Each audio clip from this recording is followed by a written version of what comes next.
मत्ती याच्या 4थ्या अध्यायाच्या 17व्या वचनामध्ये बायबल आपल्याला सांगतं, तेव्हापासून येशू घोषणा करत सांगू लागला की पश्चाताप करा, कारण स्वर्गाचे राज्य जवळ आले आहे.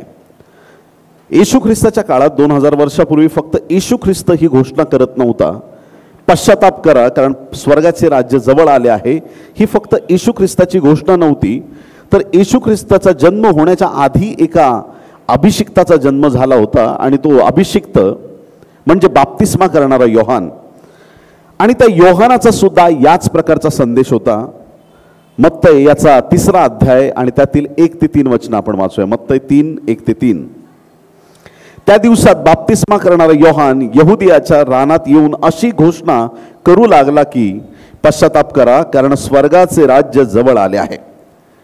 त्याच्याविषयी यशाया संदेष्टाच्याद्वारे सांगितले होते की अरण्यात घोषणा करणाऱ्याची वाणी झाली की परमेश्वराचा मार्ग सिद्ध करा, त्याच्या वाटा नीट करा. आमीन. या ठिकाणी देवाचं पवित्र वचन सांगत आहे की 2000 वर्षापूर्वी प्रभू येशू ख्रिस्त आणि बाप्तिस्मा करणारा योहान यांच्या दोघांच्या बोलण्यात एक साम्य होतं, आणि त्यांची एक घोषणा होती, आणि ती घोषणा किंवा त्यांचा संदेश हा होता की पश्चाताप करा, कारण स्वर्गाचे राज्य जवळ आले आहे. पश्चाताप हा संदेश फक्त 2000 वर्षापूर्वीच्या लोकांसाठी गरजेचा होता असं नाही. आजही प्रत्येक व्यक्तीला पश्चातापाची गरज आहे. पश्चाताप हा कुणासाठी गरजेचा आहे? ज्या व्यक्तीने पाप केलं आहे त्याच्यासाठी पश्चाताप फार गरजेचा आहे.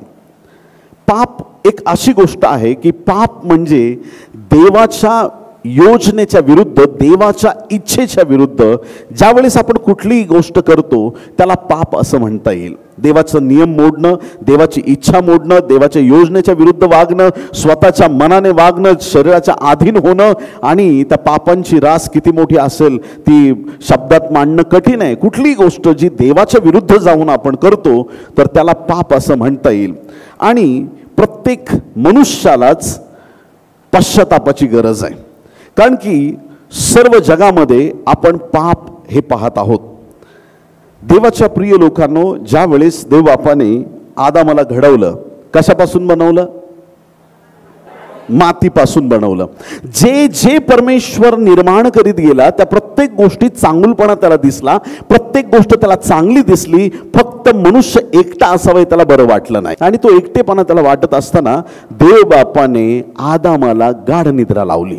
गाढ निद्रा लावल्याच्या नंतर जगातली पहिली सर्जरी झाली, आणि ती पहिली सर्जरी अशी परमेश्वर देव बापाने केली की आदाम गाढ निद्रेत असताना परमेश्वराने त्याची आदामाची फासळी काढली, फासळीपासून स्त्रीला तयार केलं, आणि स्त्रीला तयार केल्याच्या नंतर देव बापाने त्या स्त्रीला दुसरीकडे नेऊन त्याने तयार केलं आणि तिला आदामाकडे आणलं असं सांगितलंय. आणि आता आदामासाठी हवा एक नवीन व्यक्ती आहे, कधी पाहिलंच नाही तिला. आता देवबापांनी सांगितलं पाहिजे त्याला की हे बघ आदामा, तू झोपला होतास, तुझी फासळी काढली मी, आता ही तुझ्या हाडातला हाड आहे. आदाम जसा झोपेतून उठला त्याने देवाला बोलूच दिलं नाही प्रियांनो. जसा उठला तसं डायरेक्ट तो बोलायला सुरुवात करतो, ही माझ्या हाडातला हाड, माझ्या मांसातलं मांस, हिला नारी म्हणावे. त्याचं जी स्तुती करायची तिची सुरू झाली. इतका बोलू लागला, इतका बोलू लागला. काही लोक म्हणतात तो बोलायचा शेवटचा दिवस होता. असो, तर बोलता बोलता त्याने त्या स्त्रीबद्दल सगळ्या गोष्टी बोलल्या, आणि मग तिथून पुढं देवबाप म्हटलं की आता 2 नाही, दोघं एकच आहेत, आणि आता जा राज्य करा मस्तपैकी. आणि मग देवाच्या प्रिय लोकांनो, ह्या दोघांनाही परमेश्वराने आशीर्वादित केलेलं होतं. जसं तुम्ही मला समक्ष पाहताय तसं ते देव बापाला समक्ष पाहायचे. किती आशीर्वादित जीवन होतं, किती पवित्र जीवन होतं, किती सामर्थ्याचं जीवन होतं. परंतु आदामाने एदेन बागेमध्ये आदामाने बदाम खायचे होते, बदाम खायचं सोडून दिलं आणि त्या मधल्या झाडाचं फळ खाल्लं जे खाऊ नको सांगितलं होतं. आता जसं हवेने आधी फळ खाल्लं, तुम्हाला नक्की माहीत आहे त्या गोष्टी, तिने स्वतः पण खाल्लं, आदामाला दिलं, दोघांनी फळ खाल्लं, आणि पहिली गोष्ट त्यांच्या लक्षात आली, आपण कपडे घातलेले नाही, आपण नग्न आहोत, ना कपडा ना लत्ता, ओनली पत्ते घेतले, स्वतःला झाकून घेतलं. आणि मग नंतर देव बापाची येण्याची चाहूल लागली. आदाम आणि हवा लपू लागले प्रियांनो. त्यांना जाणीव झाली की आपण विवस्त्र आहोत, आपण देवाच्या समोर येण्यास योग्यतेचे नाही, आपण पाप केलं आहे. आता परमेश्वराने आपल्यामध्ये एक आडभिंत तयार झालेली आहे आणि दोघेही झाडाच्या मागे लपू लागले. तो दिवस असा आहे प्रियांनो की त्या दिवशी मानवाने त्या झाडावरून फक्त बऱ्या वाईटाचं ज्ञान करून देणारं फळ घेतलं नव्हतं. त्या दिवशी मानवाने सगळे आजार स्वतःसाठी घेतले, पाप स्वतःसाठी घेतलं, देवाबरोबरची जी संगती तिला तोडून टाकलं. मानवाने पापाचं स्वागत आपल्या जीवनामध्ये केलं आणि जो मनुष्य देवाने निर्माण केलेला देवाच्या प्रतिरूपाचा, याचा अर्थ देव जसा पवित्र आहे तसा आदामही पवित्र होता. देव जसा पूर्ण आहे तसे आदामाच्या ठाई देवाने पूर्णता दिली होती. आदामाला देवाने आशीर्वादित असं केलेलं होतं, परंतु त्या दिवशी आदामाचे आशीर्वाद तो गमावून बसला. देवाबरोबरची सहभागिता त्याची तुटून गेली आणि पापाचा शिक्का त्या आदामाच्या आणि हवेच्या मस्तकावरती मारण्यात आला. त्यांच्या जीवनामध्ये पाप आलं प्रियांनो आणि त्या दिवसापासून मानवाच्या जीवनामध्ये पाप वाढत गेलं. आणि मग आपण पुढे पाहतो की त्या पापापासून सुटका होण्यासाठी देव बापाने काही योजना केल्या आणि त्या योजनांच्या अंतर्गत रक्त सांडल्याशिवाय पाप विमोचन होणार नाही हे परमेश्वराने सांगितलं. आणि मग वेगवेगळ्या रीतीची अर्पण दिली जायची, रक्त सांडलं जायचं जनावरांचं आणि मानवाला पापातून सुटका मिळत होती. देवाच्या प्रिय लोकांनो, आज जर कुणाला पापापासून सुटका हवी असेल, त्या काळातही लोक पाप करत होते. त्या आदामानंतरही सगळ्या पिढ्यांनी पाप केलं, लोक पाप करत राहिले आणि त्या पापापासून सुटकेसाठी एक आणि एक नाव देण्यात आलं आणि ते नाव म्हणजे प्रभू येशू ख्रिस्त आहे. प्रियांनो, देवाच्या पुत्राला स्वर्ग सोडून या जगामध्ये यावं लागलं. प्रत्येक माणसाने पाप केलंय आणि प्रत्येकाला प्रभू येशू ख्रिस्ताच्या रक्ताने धुतलं जाण्याची गरज आहे. मग त्या प्रभू येशूकडं येऊन आम्हाला काय करायचंय, आम्ही कशा रीतीनं आमच्या पापातून सुटका प्राप्त करणार आहेत, तर त्याच्यासाठी सगळ्यात महत्त्वाची गोष्ट म्हणजे आम्हाला पश्चाताप करणं गरजेचं आहे. कुठली गोष्ट? पश्चाताप. इंग्लिशमध्ये त्याला रिपेंट म्हणतात. रिपेंट. आता पेंट शब्द म्हटलं की आम्हाला घराला कलर मारतो त्याला म्हणतो, आम्ही घराला पेंट केलाय. रिपेंट म्हणजे परत कलर केला. त्या रिपेंट सारखंच हा रिपेंट आहे. जसं एखाद्या घराला रिपेंट केलं जातं तसंच हा रिपेंट माणसाला नवीन करणारा आहे. हा पश्चाताप फार महत्वाचा आहे. पश्चातापी अंतकरणाने आम्ही प्रभूकडे येणं फार म्हणजे फार गरजेचं आहे.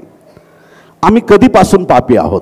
देवाच्या प्रिय लोकांनो, स्तोत्रसंहिता 51 अध्याय आणि त्यातल्या 5व्या वचनामध्ये स्तोत्रकर्ता दावीद राजा आपल्या पश्चातापाची प्रार्थना करत आहे.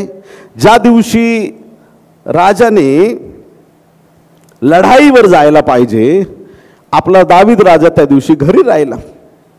ज्या दिवशी त्याचे सगळे बरोबरचे सरदार आणि सगळे योद्धे लढाईवरती त्याने पाठवून दिले, राजाने सगळ्यात पुढे जायला पाहिजे. गल्ल्याथाला चित करणारा, गल्ल्याथाला हरवणारा एवढा मोठा सामर्थ्यवान देवाचा दास त्या दिवशी घरी राहिला. आणि घरी राहिला तर प्रार्थनेत बसावं, जरा तंतुवाद्य घ्यावं, ते दिलं सोडून आणि टेरेसवरती फिरायला लागला. देवाच्या प्रिय लोकांनो, देवाने दिलेली जबाबदारी आपण जर वगळली तर आपल्या जीवनामध्ये फक्त पापच शिल्लक राहतं. देवाने आपल्याला काय काम दिलंय ते काम आपल्याला अगदी मनापासून करणं गरजेचं आहे. आमेन म्हणायची हिंमत आहे का तुमची? उजवी डावीकडे न वळता देवाच्या इच्छेने आम्ही ते काम करणं फार गरजेचं आहे. देवाने आपल्याला सांगितलंय. आपल्या योजनेतलं, आपल्या विचारातलं नाही, परंतु देवाच्या इच्छेतलं आणि योजनेतलं काम आम्ही करणं गरजेचं आहे. आणि मग त्या पश्चातापी अंतःकरणाने तो प्रार्थना करीत असताना ह्या 51 स्तोत्रात या 5व्या वचनात तो काय म्हणतो ऐका. पहा, मी जन्माचाच पापी आहे. दावीद कधीपासून पापी म्हणतो? जन्माचाच. जसा जन्म झाला मला स्टॅम्प मिळाला, मी पापी आहे. जन्माचाच पापी आहे. माझ्या आईने गर्भधारण केले. आता थोडा अजून मागे जाऊन तो बोलतोय, माझ्या आईने गर्भधारण केले तेव्हाचाच मी पातकी आहे.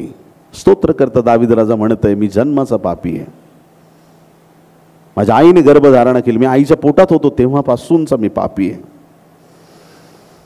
स्तोत्र 58 आणि 3, स्तोत्रसहित 58 अध्याय 3 वचन. मातेच्या उदरी असतानाच दुर्जन फितूर होतात. कधी? आईच्या पोटात असतानाच दुर्जन फितूर होतात. म्हणजे त्यांच्या त्या अंतःकरणातच बसलेलं असतं पाप, फितुरी, वाईट गोष्टी. आईच्या पोटात असतानापासूनच त्यांच्याकडे फितुरी आहे. ते जन्मापासूनच असत्य बोलत बहकत जातात. एकदम पापातच जन्म याचा अर्थ. उत्पत्ती 8 अध्याय 21 वचन. तुमच्या माइंडमध्ये आधी फिट करून टाकतो, जन्माचे पापी आहोत, आणि मग नंतर खोड रबर घेऊ आपण पुढे. ओके. उत्पत्ती 8 अध्याय 21 वचन ऐका. परमेश्वर त्याचा श्वास घेऊन आपल्या मनात म्हणाला, मानवामुळे मी इतःपर भूमीला कधीही शाप देणार नाही, कारण मानवाच्या मनातल्या कल्पना बाळपणापासून दुष्ट असतात, तर मी आताच्या प्रमाणे पुन्हा अखिल जीवाचा कधीही संहार करणार नाही. देवाचं वचन आहे आणि त्या वचनात स्पष्ट सांगितलंय की बालपणापासूनच मनुष्य जात पापाकडे झुकलेली आहे, पापाला सवकलेली आहे किंवा पापाच्या अधीन झालेली आहे. जन्माचा पापी, आईच्या पोटात होतो तेव्हापासूनचा पापी, बालपणापासून पापी, आणि हे पाप मनुष्याच्या ठाई अगदी घर करून राहतं. या प्रकारे देवाचं वचन आपल्याला पवित्र वचन सांगत आहे. आता ह्या गोष्टी तुमच्या मनात पक्क्या बसलेल्या आहेत की प्रत्येक मनुष्य जन्माचा पापी आहे, जसं दाविदाने सांगितलं की मी जन्माचा पापी आहे. आता काही वेगळी वचनं मी तुम्हाला तुमच्याच बायबलमधून दाखवतो. तयार आहेत का तुम्ही सगळे? बरं. अनुवाद 1 अध्याय 38 आणि 39 वचन. अनुवाद 1, 38 आणि 39. पण तुझ्या सेवेस हजर राहणारा नूनाचा मुलगा यहोशवा याचा प्रवेश होईल. तू त्याला धीर दे, कारण तो देश इस्रायेलास वतन म्हणून तो मिळवून देईल, आणि ही लुटली जातील असे ज्या तुमच्या मुलाबाळांविषयी तुम्ही म्हणालात ती, म्हणजे जी मुले आज बरे वाईट जाणत नाहीत. लहान मुलं काय बरे वाईट जाणत नाहीत, ती त्या देशात जातील. मी तो त्यांना देईन आणि ती तो वतन करून घेतील. मोठ्या माणसांनी पाप केलंय, ती मोठी माणसं वचनदत्त देशात जाणार नाहीत. आता जी लहान मुलं आहेत ज्यांना बरं वाईट कळत नाही, त्यांना मी वचनदत्त देशात घेऊन जाईल. ह्याच्यात देवाला सांगायचंय, मोठी माणसं पापी आहेत, लहान लेकरं निष्पाप आहेत, त्यांना मी घेऊन जाईल. इथं स्पष्ट लिहिलंय. आणखीन वचन दाखवतो. यशाया 7:14 आणि 15. यशाया 7:14 आणि 15. ह्यास्तव प्रभू स्वतः तुम्हाला चिन्ह देत आहे. पहा, कुमारी गर्भवती होऊन पुत्र प्रसवेल व त्याचे नाव इम्मानुएल, आमच्या सानिध्य देव असे ठेवील. वाईट टाकावे व चांगले घ्यावे हे त्याला समजू लागले, म्हणजे तो लोणी व मध सेवन करील. वाईट आणि चांगले याचा फरक हे येशू ख्रिस्ताबद्दलचं वचन आहे. तो लहानसा मोठा होत असताना त्याला तो फरक कळेल. जसा मनुष्य वाढतो, येशू ख्रिस्त 100% देवाचा पुत्र आहे आणि 100% तो मानवाचा पुत्र आहे. मनुष्य बनून जगामध्ये आला, 100% माणूस आहे आणि 100% देव आहे. म्हणून तो देवाचा पुत्र देखील म्हटलेला आहे आणि मनुष्याचा पुत्र देखील त्याला म्हटलेला आहे. त्याचा जरी जन्म मानवाद्वारे झाला नसला, दैवी योजनेने त्याचा जन्म झाला असला, तरीही येशू ख्रिस्त 100% मनुष्य आहे, 100% देव आहे, असा बनून तो जगामध्ये आला. देवाच्या प्रिय लोकांनो, आणि तो सगळ्या गोष्टी आपल्या आईबापाच्या आज्ञेत राहून तो शिकत गेला. 30 वर्षाचा होईपर्यंत त्याने ह्या सगळ्या गोष्टी शिकल्या आणि नंतर तिथून पुढे त्याने आपल्या सेवेचा प्रारंभ केला. त्याचबरोबर आता जे एक वचन आपल्या मनात पक्क बसलेलं आहे की मी जन्माचा पापी आहे, ह्या वचनाला आणखीन एक क्रॉस रेफरन्स तुम्हाला देतो. ऐका. इर्मया 1 अध्याय 5 वचन. इर्मया 1 आणि 5. मी तुला गर्भाशयात घडले, त्यापूर्वी तू मला ठाऊक होतास. देव काय म्हणतोय? मी तुला कुठं घडले? गर्भाशयात घडले. त्यापूर्वी, कशाच्या पूर्वी? बाळ आईच्या उदरात असण्यापूर्वी परमेश्वर सांगत आहे, मी तुला ओळखतो, मी तुला ओळखतो, मी तुला घडवलंय, मी तुला ओळखतोय.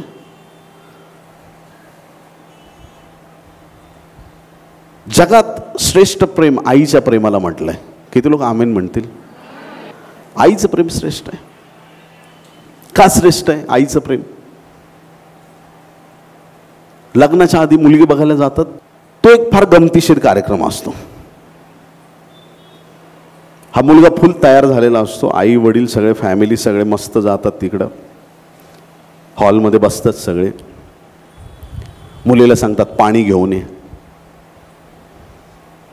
ती अशी येते राजधानी एक्सप्रेस सारखी, धाड धाड धाड येते, तांब्या वगैरे ठेवते, पाणी लगेच आत पळून जाते. मुलगा मम्मीला म्हणतो, मम्मी मी चेहरा नाही पाहिला. झाली का पंचायत? एखादा वडील माणूस असतो तिथंच बसलेला, मुलीला परत बोलवा, आम्हाला काही प्रश्न विचारायचे. ये बाळा परत ये, परत बस इथं. नाव काय तुझं? ती फुल लाजण्याच्या मूडमध्ये असते, खाली मान घालून. आणि मुलगा असा बटाट्यासारखे डोळे करून बघत असतो तिच्याकडं, म्हणजे हिच्याशी लग्न करायचं आपल्याला, ही दिसायला कशी आहे, काय काय.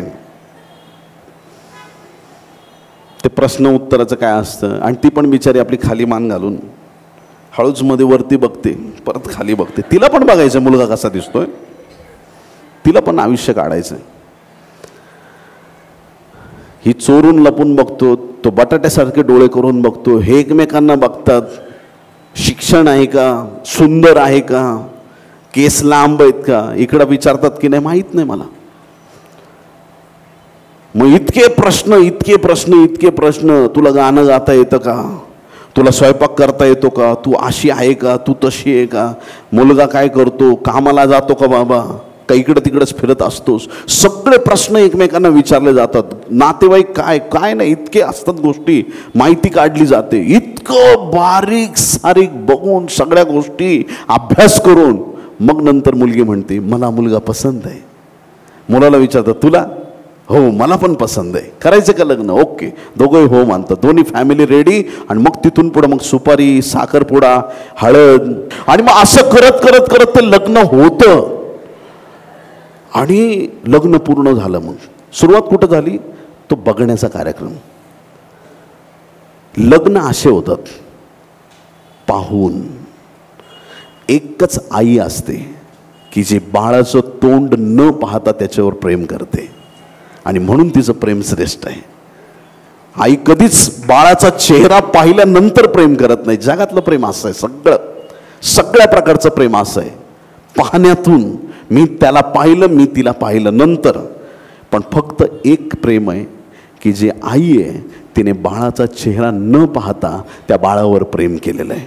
बरं, आता त्याच्या पलीकडे जाऊन सांगतो. त्या आईला एक दिवशी त्रास होतो, काहीतरी मळमळ, उलटी काहीतरी, आणि मग टेस्ट केल्या जातात, डॉक्टर तपासतो, काहीतरी होतं. नंतर कळतं माझ्या पोटात बाळ आहे. पण एक गोष्ट तुम्हाला सांगतो, आईला तिच्या पोटात बाळ आहे हे कळण्याआधी तुमच्या देवाला माहित आहे की तिच्या उदरात बाळ आहे. फुलात फुल जाईचे जगात प्रेम. पण अजून एक गोष्ट सांगतो, फुलात फुल शारोनाच्या गुलाबाचे, आणि जगात, पृथ्वीवर, स्वर्गात सगळीकडे प्रेम फक्त येशूचे. सर्वश्रेष्ठ प्रेम आईचं प्रेम सर्वश्रेष्ठ मी म्हणतोय. आणि त्याच्या वरचढ प्रेम जर कोणाचं असेल तर ते तुमच्या आणि माझ्या देवाचं आहे. किती आया आहे तिथं, किती माता आहेत अशा. तुमच्या लेकराच्या डोक्यावरचे केस मोजलेत तुम्ही? आज माझ्या बाळाच्या डोक्यावरती 6,53,250 केस. जमेल का? पण बायबल सांगतो तुमच्या देवाने तुमच्या मस्तकावरचे केस सुद्धा मोजलेत. हालेलुया. दुसरा पर्याय नाहीये, ॲक्सेप्ट करावंच लागेल. देवाचं प्रेम सर्वश्रेष्ठ आहे. तो देव सांगत आहे की मी तुला गर्भाशयात घडले त्यापूर्वी तू मला ठाऊक होतास. तू उदरातून निघण्यापूर्वी मी तुला पवित्र केले. काय केले? वाव, काय सामर्थ्यवान वचन आहे. एकीकडे दावीद राजा म्हणतो मी जन्माचा पापी आहे, आईने गर्भधारणा केली, आईच्या उदरात होतो तेव्हाचा पापी आहे, पण देव त्याच्यावर उत्तर देत आहे, मी तुला उदरातून येण्यापूर्वी, तुला आईच्या पोटात मी तुला पवित्र केले आहे. मी तुला पवित्र केले आहे. मी तुला राष्ट्रांचा संदेष्टा नेमले आहे. आमेन. ज्यांना देवाने निवडलंय, कान उघडे ठेवून ऐका, ज्यांना देवाने निवडलंय ते जन्माचे पापी नाहीत, ते जन्म घेण्यापूर्वीपासून पवित्र करून ठेवण्यात आले आहेत. ते आशीर्वादित करण्यात आलेले आहेत. प्रार्थना बदला. काही लोकांच्या प्रार्थना ऐकल्या तर कीव येते, फार दया येते. प्रार्थना कशा केल्या जातात? हे प्रभू, मी माती आहे, मी धूळ आहे, मी चिखल आहे, मी कीटक आहे, मी गाढव आहे, मी असा आहे, मी तसा आहे. देव म्हणतो अरे बाळा, तुला मी माझ्या प्रतिरूपाचं केलंय.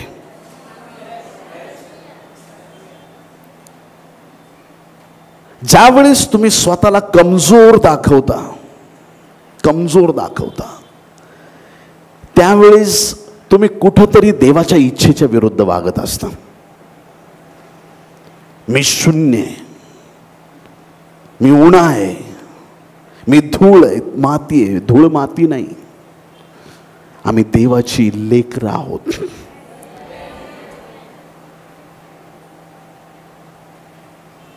आमच्या प्रार्थनेमध्ये आमचा अतूट विश्वास पाहिजे की माझा प्रभू माझ्या प्रार्थनेचं उत्तर देणार आहे.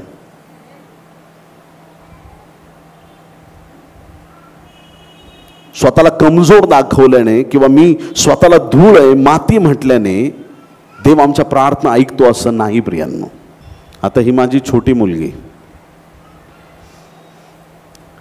शाळेतून आल्यावर कधीच तिच्या मम्मीला म्हणत नाही, हे मम्मी मी धूळ आहे, मी माती, मी चिखल आहे, मी काही नाही मम्मी, एक जरा मला भाजी पोळी देतेस का मम्मी, मी तुझ्या पुढं हात जोडते, मी नतमस्तक.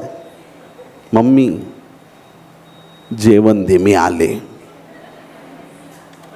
असं नातं आमचं देवाबरोबर झालं पाहिजे. तुझं संतान आहे मी, तुझं लेकरू आहे मी. जगी आई बापांना आपल्या लेकरांसाठी एवढ्या चांगल्या योजना करता येतात, तो तर स्वर्गीय बाप आहे आपला. किती उत्तम गोष्टी त्याने आमच्यासाठी राखून ठेवल्यात. आता प्रॉपर मी तुम्हाला व्यवस्थित कन्फ्यूज केलं असं मला वाटतंय. आधी तर पूर्ण डोक्यात फिट बसवलं, जन्माचा पापी, जन्माचा पापी, जन्माचा पापी, आणि नंतर दुसऱ्या पार्टमध्ये तुला मी मातेच्या उदरात पवित्र केलंय. मग मी पापी आहे की मी पवित्र आहे, असा एक मोठा संभ्रम मनात निर्माण झालाय. दावीद का म्हटला मी जन्माचा पापी आहे? त्याच्या मागे काय कारण होतं?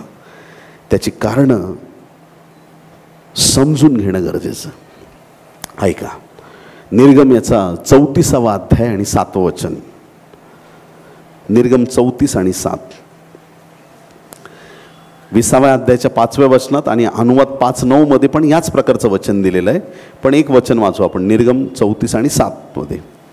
हजारो जणांवर दया करणारा, अन्याय, अपराध व पाप यांची क्षमा करणारा, पण अपराधी जनांची मुळीच गय न करणारा, असा तो वडिलांच्या दुष्टाईबद्दल पुत्र पौत्रांचा 3ऱ्या व 4थ्या पिढीपर्यंतही समाचार घेतो.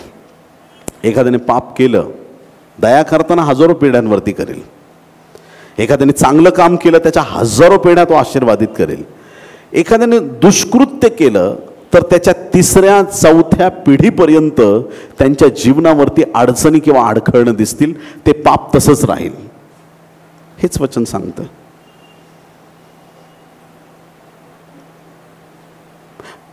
देवाच्या प्रिय लोकांनो, आज जर आपण येशू ख्रिस्ताची वंशावळ बघितली, मग ते पहिल्या अध्यायामध्ये फक्त पहिली 6 वचनं वाचतो, ऐका, पटकन वाचतो, ऐका. मग ते 1:1-6. अब्रामाचा पुत्र दावीद ह्याचा पुत्र जो येशू ख्रिस्त त्याची वंशावळी. अब्रामाला इसाक झाला, इसाकाला याकोब, याकोबाला यहुदा व त्याचे भाऊ झाले. यहुदाला तामरेपासून पेरेस व जेरह झाले. पेरेसाला हेस्रोम झाला, हेस्रोमाला आराम झाला, आरामाला अम्मीनादाब, अम्मीनादाबाला नहशोन, नहशोनाला सलमोन, सलमोनाला राहाबेपासून बवाज, बवाजाला रुथेपासून ओबेद, ओबेदाला इशाय आणि इशायाला दावीद राजा झाला. जी पूर्वी उरियाची बायको होती तिच्यापासून दावीदाला सलमोन झाला. या 6 वचनामध्ये आपण गोष्ट पाहतो. आता वंशावळ म्हटलं की बहुतांशी वेळा फक्त पुरुषांची नाव आहेत, पण येशू ख्रिस्ताच्या वंशावळीमध्ये 5 स्त्रियांची नावं आली. किती स्त्रियांची? जरा मोठ्या आवाजात. 5 स्त्रियांची नावं आली. त्याच्यातली सगळ्यात पहिली तामार, ती यहुदाची सून होती. तुम्हाला स्टोरी माहिती आहे कसं तिने रूप बदललं, काय काय गोष्टी घडल्या. आता तेव्हा नियमशास्त्र आलेलं नव्हतं उत्पत्तीच्या ग्रंथात. मोशे आला निर्गममध्ये, मग तिथून पुढे नियमशास्त्र आलं. नियम काय असावेत ते पुढं कळालं. तेव्हा नियमशास्त्र नव्हतं. तामारला जे वाटलं तिने योग्य ते करून टाकलं, तामार. त्याच्यानंतर पुढची स्त्री येते, तिचं नाव होतं राहाब. राहाब कोण आहे? प्रॉस्टिट्यूट होती, वेश्या होती. त्याच्यानंतर रूथ, मवाबी स्त्री, इस्रायली नाही, पवित्र राष्ट्रातली ती नव्हती, मवाबी परराष्ट्रीय होती, तिथून आलेली स्त्री आहे. सेकंड लग्न झालं बाबाजा बरोबर तिचं. पुढे मग आपण पाहतो उरिया हित्तीची पत्नी, काय नाव तिचं? बत्शेबा. ते पण एक पापाचंच कारण आहे. आणि मग 5वी स्त्री मरिया. आता ह्या 5 पैकी 4 स्त्रियांची जी हिस्ट्री आहे ती काय चांगली नाही दिसत आहे. प्रॉपर पवित्रतेची किंवा अशी निवडलेल्या लोकांमध्ये जशी असायला पाहिजे तशी हिस्ट्री दिसत नाहीये. आणि ह्या वंशावळीमध्ये दावीद आलेला आहे. प्रियांनो,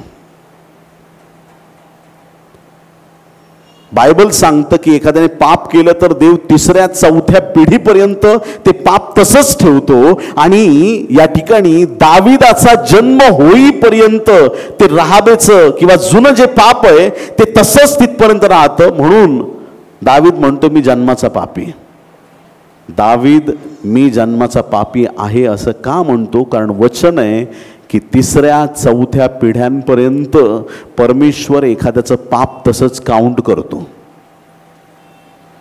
त्या वंशावळीमध्ये, त्या पापी स्त्रीच्या वंशावळीमध्ये बरोबर दावीद आलाय आणि त्याला माहित आहे त्याची आजी काय होती.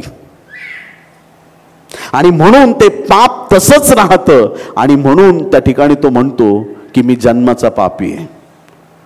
संत पौल कधीही म्हणणार नाही मी जन्माचा पापी आहे. किती लोक आमेन म्हणतील? कारण ज्याला येशूचं रक्त मिळालेलं आहे त्याच्या पापाचा दाग निघून गेलेला आहे.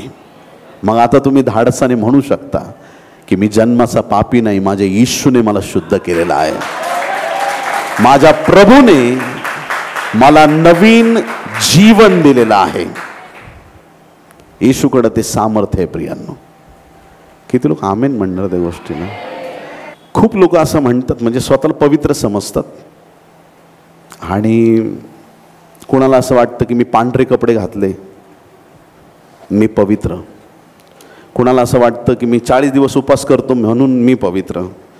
कोणाला वाटतं मी काळे कपडे घालतो म्हणून मी पवित्र. कोणाला वाटतं मी असं करतो म्हणून मी पवित्र. कोणाला वाटतं मी दान धर्म करतो म्हणून पवित्र. पण तुम्हाला एक पक्की आतली गोष्ट सांगतो, सगळे पापी आहेत. ऐकताय का तुम्ही? एकच पवित्र आहे, प्रभू येशू ख्रिस्त. बस. पापाचा दाग प्रत्येकाला लागलेला आहे. प्रत्येक मनुष्याला, प्रत्येकाला, प्रत्येकाने पाप केलंय. प्रत्येक व्यक्ती पापी आहे. बायबल सांगतं. रोमकरासपत्र 3रा अध्याय आणि 23वा वचन, रोमन्स चॅप्टर 3 वर्स 23. कारण सर्वांनी पाप केले आहे आणि ते देवाच्या गौरवाला उणे पडले आहेत. सगळ्यांनी पाप केलंय आणि सगळ्यांना प्रभू येशू ख्रिस्ताची गरज आहे प्रियांनो. देवाच्या प्रिय लोकांना एक गोष्ट पक्की लक्षात ठेवा, येशू ख्रिस्ताकडे आल्या वाचून तारण प्राप्ती नाही प्रियांनो. प्रभूच्या रक्ताने धुतलं जाणं फार महत्त्वाचं आहे. प्रत्येकाने पाप केले बायबल सांगतं, प्रत्येकाने. आणि प्रत्येक मनुष्याला प्रभू येशू ख्रिस्ताची गरज आहे. एकच खरा कैवारी येतो, एकच मध्यस्थ आहे की ज्याच्या रक्ताने आम्हाला पापापासून सुटका मिळणार आहे. सगळ्यांनी पाप केलंय. जर कोणी म्हणत असेल मी पाप केलं नाही, 1 योहान 1:10 मध्ये बायबल सांगतं, जर कोणी म्हणतो मी पाप केले नाही किंवा मी पापी नाही, तर तो कोण आहे? लबाड. लबाड. प्रत्येकाने पाप केलंय, प्रत्येकाने पाप केलंय. आता जुन्या करारामध्ये पापाबद्दल किती कठीण शब्दामध्ये सांगितलं ऐका. यिर्मया 2 अध्याय 22 वचन, यिर्मया 2:22. तर तू आपणास खाराने धुतले व आपणास पुष्कळचा साबण लावला तरी माझ्या दृष्टीने तुझ्या पापाचा डाग तसाच राहील असे प्रभू परमेश्वर म्हणतो. स्वतःला कितीही धू, खाराने स्वतःला कितीही धुतले तरी तुझ्या पापाचा डाग जाणार नाही, कारण की साबणाने तुमचं पाप जाणार नाहीये. तुम्हाला प्रभू येशू ख्रिस्ताच्या रक्ताची गरज आहे आणि त्या प्रभूकडं आल्याशिवाय पापातून सुटका मिळणार नाही. पश्चातापी अंतकरणाने प्रभूकडे येणं गरजेचं आहे. आदामाच्या द्वारे जगात पाप आलं प्रियांनो. कोणाच्या द्वारे? आदामाच्या द्वारे. रोमकरसपत्र 5 अध्याय 12 वचन, रोमन्स 5:12. एका माणसाच्या द्वारे पाप जगात शिरले आणि पापाच्या द्वारे मरण शिरले. एका माणसाच्या द्वारे पाप जगात शिरले आणि पापाच्या द्वारे मरण शिरले आणि सर्वांनी पाप केल्यामुळे सर्व माणसांमध्ये अशा प्रकारे मरण पसरले. एक व्यक्तीने पाप केलं, सगळे पापी झाले. देवाच्या इच्छेच्या विरुद्ध वागला, आज्ञा मोडली, जे फळ खाऊ नको जे देवाने सांगितलं होतं त्याच्या विरुद्ध तो गेला, देवाच्या इच्छेच्या विरुद्ध गेला. फळ खाऊ नको सांगितलं बऱ्या वाईटाचं ज्ञान करून देणाऱ्या झाडाचं, परंतु आदाम हवेने फळ खाल्लं. एका व्यक्तीच्या द्वारे जगामध्ये पाप आलं. मग जर एका व्यक्तीच्या द्वारे जगात पाप येऊ शकतं तर देवाने योजना केली, एका व्यक्तीच्या द्वारे सगळ्यांचं पाप संपलं पाहिजे. मग तो व्यक्ती कोण असणार? तो मोशे असेल का? मोशेला सांगितलं काठी मार दगडावरती, 2 वेळा मारली. योनाला सांगितलं जा त्या निनवे शहराकडं, तो तार्शीसच्या जहाजात जाऊन बसला. दाविदाची निवड केली, दावीद टेरेसवर फिरतोय. शमशोनाचा ताज विषयच काढायला नको. कोण होईल तो? जेवढे आले कुठं ना कुठं त्यांनी गडबड केली प्रियांनो. अख्ख्या जगात त्या नोहाच्या काळात पाप वाढलं होतं. इतकं पाप, इतकी अनिती, इतकं वाईट गोष्टीने अख्खं जग भरून गेलं होतं. ते म्हटलं आता तुम्ही वाईट गोष्टीने भरून गेलात, मी अख्खं जग पाण्याने भरणार आहे, मरा सगळे. एक फॅमिली धार्मिक होती नोहाची. नवरा बायको, 3 मुलं 3 सुना, बस 8 जणांचा परिवार, एकदम धार्मिक सात्विक लोक. चल नोहा तारू बनव. अख्खं जग मरतंय, एक परिवार वाचतो. साधा परिवार असेल का तो? पण एक गोष्ट कान उघडे ठेवून ऐका, स्पष्ट रीतीने सांगतो तुम्हाला. नोहाच्या काळात पाण्याने लोक मेले पण पाप मेलं नाही. लक्षात ठेवा, कारण की हा तारू बनवणारा पुढे जाऊन दारू बनवणारा झाला. नोहा द्राक्षमळा लावला आणि काय बनवलं? दारू बनवली. असा पिला, उघडा वागडा पडला डेऱ्यात. असा पवित्र माणूस कोण पापातून सोडवणार? किती धार्मिक लोक झाले, किती सामर्थ्यवान लोक झाले, किती देवाने दया केली, पण कोण असा व्यक्ती होईल की जो पवित्र जीवन जगेल आणि संपूर्ण मानव जातीला पापातून बाहेर काढेल? कोण असा होईल? आणि परमेश्वराने आपल्या एकुलत्या एक पुत्राकडे पाहिलं, त्याला ठेचावे असे त्या स्वर्गीय बापाच्या मर्जीस आले. प्रियांनो, येशूला तुमच्या आणि माझ्यासाठी या जगात यावं लागलं. स्वर्ग सोडून तो आमच्यामध्ये आला. 33.5 वर्ष तो आमच्यात येऊन राहिला, आमच्यात उठला बसला, आमच्यात त्याने वस्ती केली. म्हणून त्याचं नाव इम्मानुएल आहे, आमच्या सानिध्य देव. आमच्यात त्याने वस्ती केली, आजार बरे केले, पापाची क्षमा केली, अद्भुत कृत्य केले, पाण्यावरती चालला, मेलेल्या लाजाराला उठवलं. अशा अलौकिक गोष्टी केल्या ज्या इतिहासात कधी कोणी ऐकल्या नव्हत्या, पाहिल्या नव्हत्या. त्याने प्रमाण पटवून दिलं की तोच जिवंत देवाचा पुत्र आहे. अद्भुत अलौकिक गोष्टी केल्या आणि सरते शेवटी देवाच्या प्रिय लोकांनो, येशू ख्रिस्त वधस्तंभावरती तुमच्या आणि माझ्यासाठी मारला गेला. त्याने आपलं रक्त सांडलं. त्याच्या बलिदानाच्या द्वारे, त्याच्या मरणाच्या द्वारे तुम्हाला आणि मला जीवन प्राप्त झालंय. म्हणून आज नंतर कधीच आत्महत्येचे विचार करू नका. किती लोक आमेन म्हणणार आहेत? सैतान येऊन कानात सांगेल आत्महत्या कर, त्याला सांगायचं मी मरणार नाही, माझ्यासाठी माझा प्रभू क्रूसावरती मेला, माझ्या प्रभूने मला नवीन जीवन दिलेलं आहे, आता मला मरण्याची गरज नाही, मी जगून दाखवणार, कारण माझा देव माझ्या बरोबर आहे. तो प्रभू आमच्या बरोबर आहे. त्याच्या मरणाने आम्हाला जीवन प्राप्त झालंय. तो वधस्तंभावरती गेला. तो काळ असा होता की प्रत्येक चोर, लुटारू, डाकू ज्या वेळेस त्यांचे अपराध वाढायचे, रोमी साम्राज्यातले लोक जे होते त्यांना पकडायचे आणि प्रत्येक लुटारूचा शेवट क्रूसावरती होत असे. एखादा लुटारू असेल, काय झालं त्याचं? सगळ्या लुटारूंचा शेवट क्रूसावरती व्हायचा. सगळ्यांची स्टोरी क्रूसावर संपायची. पण तुमच्या आणि माझ्या प्रभूची स्टोरी क्रूसापासून सुरू झाली आहे. हालेलुया. आमचा उद्धार त्या वधस्तंभावरती झाला, आम्हाला नवीन जीवन प्राप्त झालं. येशू आमच्यासाठी वधस्तंभावरती मारण्यात आला. देवाच्या प्रिय लोकांनो, जर एक व्यक्तीकडून पाप जगात आलंय तर एकटा येशू पुरेसा आहे तुमची आणि माझी पातक माफ करण्यासाठी. एकटा येशू पुरेसा आहे. काही लोक म्हणतात, तुम्हालाही म्हणत असतील, खरंच तुमचा येशू जिवंत असता तर जगात एवढं पाप नसतं. जर खरंच येशू देवाचा पुत्र असता, खरंच त्याच्या बलिदानाने असं झालं असतं, खरंच जर तो देवाचा पुत्र असता, असं काही लोक म्हणतात. जवळचेच लोक म्हणतील तुम्हाला, येशू खरंच देवाचा पुत्र असता, खरंच त्याच्या रक्तात सामर्थ्य असतं तर अख्खं जग किती पवित्र झालं असतं. मला एक प्रश्न विचारायचा आहे तुम्हाला. आज एखादा समजा व्यक्ती इथं आला, 1 महिना आंघोळ केलेली नाही, दुर्गंधी येते. आता ह्या घाणेरड्या माणसाला आपल्याला स्वच्छ करायचं आहे. साबण कसा लागेल?